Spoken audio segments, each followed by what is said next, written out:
सटाणा नगर परिषदेचा सन 2026-27 वर्षासाठीचा सुमारे 225 कोटी रुपयांचा अर्थसंकल्प विशेष सभेत सर्वानुमते मंजूर करण्यात आला।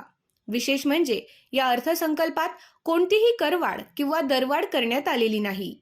नगराध्यक्ष हर्षदा राहुल पाटील यांच्या अध्यक्षतेखाली झालेल्या सभेला उपनगराध्यक्ष सुमित वाघ, मुख्याधिकारी ज्योती भगत, सर्व गटनेते, सभापती, नगरसेवक व विभाग प्रमुख उपस्थित होते।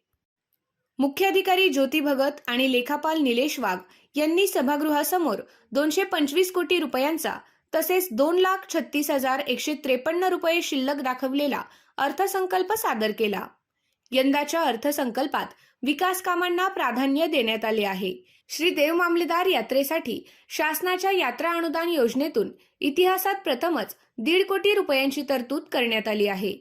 तसेच सुवर्ण जयंती नगरोत्थान राज्यस्तर योजनेअंतर्गत सटाणा शहर मलनिस्सारण व भुयारी गटार प्रकल्पासाठी 100 कोटी रुपये, शहर रस्ते विकासासाठी 5 कोटी रुपये, नगर परिषद नवी प्रशासकीय इमारत बांधकामासाठी 5 कोटी रुपये, तसेच अक्षगंगा व आरम नदीतट संवर्धन प्रकल्प अहवालासाठी 50 लाख रुपयांची तरतूद करण्यात आली आहे।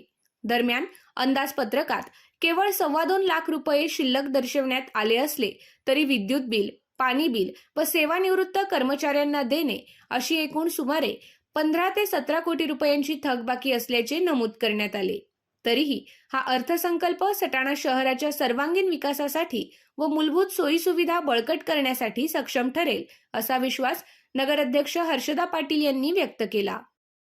आपल्या आय न्यूज चॅनलला सबस्क्राईब करण्यासाठी बेल आयकॉनला क्लिक करा आणि बातम्या वाचण्यासाठी प्ले स्टोअरवरून आय न्यूज ॲप डाउनलोड करा।